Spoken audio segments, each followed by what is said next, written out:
Now, one of the biggest niche brands is LABO. This is a brand based out of France, and of course, I've been collecting the brand for about a dozen years now. In today's video, I'm going to be going over the top 10 best LABO fragrances for the fall of 2023. I'm going to tell you why I enjoy them so much, so make sure to stay tuned.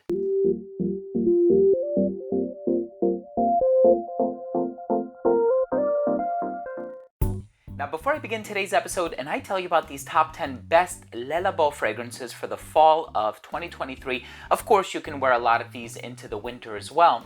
But before I start the video, I do want to mention that if you are a fan of fragrance-related content, hit the subscribe button, hit the bell, and please give this video a thumbs up. It would really mean a lot to me. So, LABO is a brand that I've been collecting now for about a dozen years, and of course I go to the location on Elizabeth Street. I think it's 233 Elizabeth Street in Manhattan in the Soho neighborhood. Of course, they're also available at Saks Fifth Avenue. They're kind of all over the place, so I do enjoy visiting LABO when I can, albeit it has been a few years since I've gone. But nevertheless, these are the ones that I personally recommend for the colder weather. You can really enjoy these in the fall, but winter as well.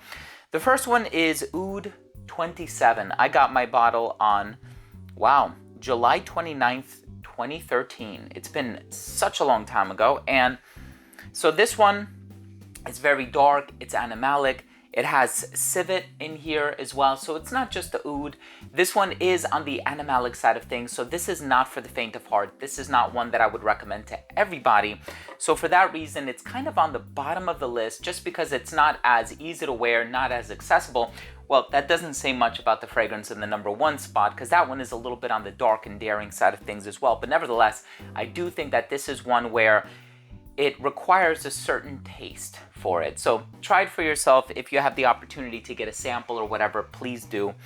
The next fragrance is Jasmine 17. So this one composed by, I think, Alberto Morillas, amazing perfumer.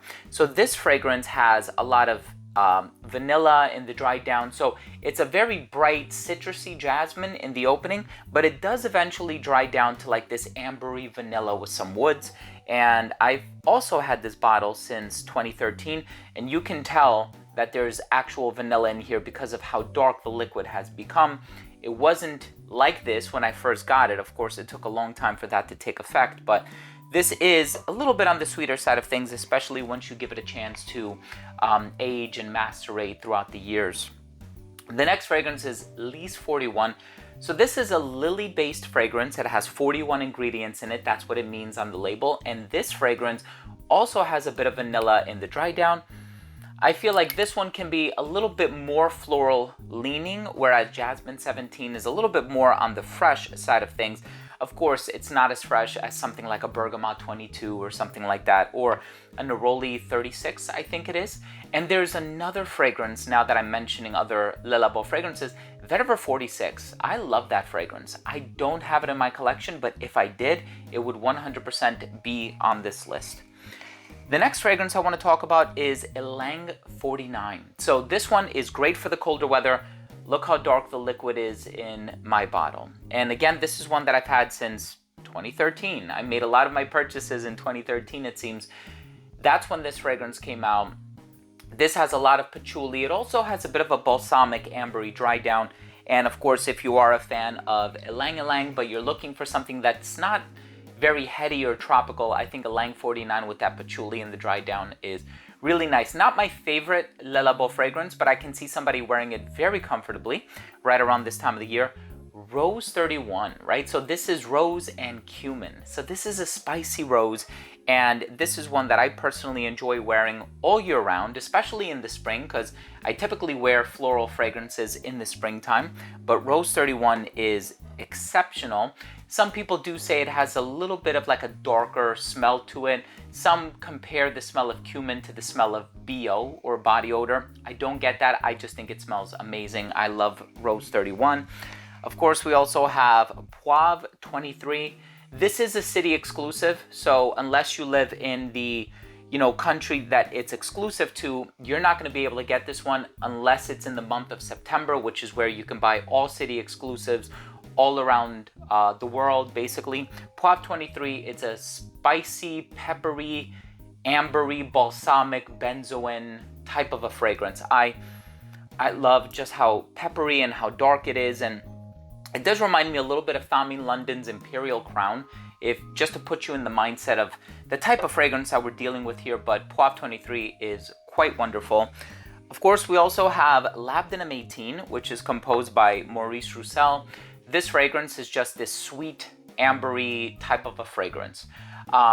It also gets compared a lot to Musc Ravageur by Frederic Malle, although this one is said to be a little bit more on the animalic side of things. Don't worry, it's not as animalic as something like Oud 27, but I personally do enjoy Labdanum 18 quite a bit.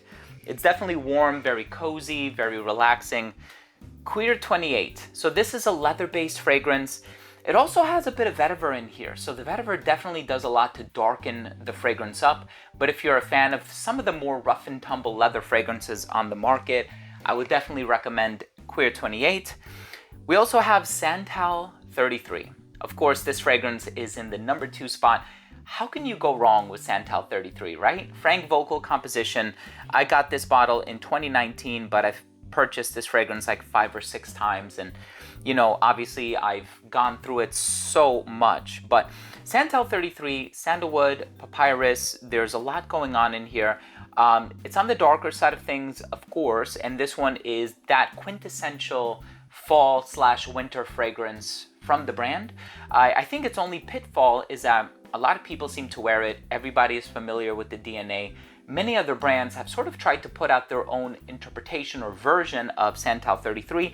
So it is perhaps at this point lacking in uniqueness. I do think it was obviously the pioneer of this type of a DNA, so it's certainly unique. But I think at this point, if you're wearing it, there's a very good chance people will recognize it on you. So my personal favorite for the colder weather, once again, I've had this fragrance for about a decade now. This fragrance is Patchouli 24. This is composed by Annick Menardo. This has obviously the namesake of the fragrance, patchouli. It's a dark patchouli. There is benzoin, there's vanilla. It dries down to something like deliciously warm. There's also birch in here, so there's a touch of smoke in the opening. And a lot of people say it reminds them of barbecue or firing up a grill. And I totally get that, but you give this one a chance to settle down. It is the most heavenly aroma. Patchouli 24, composed by Annick Menardo, is one of my favorite fragrances, and I know she's also done Armani Attitude, and she's done Cocorico by Jean Paul Gaultier, and she's done a fragrance, I forget what it's called, but it's from the brand Une Nuit Nomade, and it smells just like Patchouli 24 but without the smoke. I think it's called Memory Motel. I don't quite remember, but nevertheless, Patchouli 24, I love this stuff so much. One of the best from LABO, and it's been around for such a long time. And this is the type of fragrance where I smell it, it reminds me of the LABO boutique. Just fragrances that are darker, more experimental, niche quality, as many would say. So let me know, what are your favorite LABO fragrances for the colder weather, specifically the fall, because we are in the fall right now. Do you have any favorites? Are there any that you've been wearing quite a bit? Drop your comments down below. Also, if you enjoyed this video, if you took something of value from today's episode, once again, please don't forget to support the channel by subscribing to it, hit the bell, and give this video a thumbs up. Thanks again for watching. I love you guys, and we'll see you tomorrow with a new episode. Bye.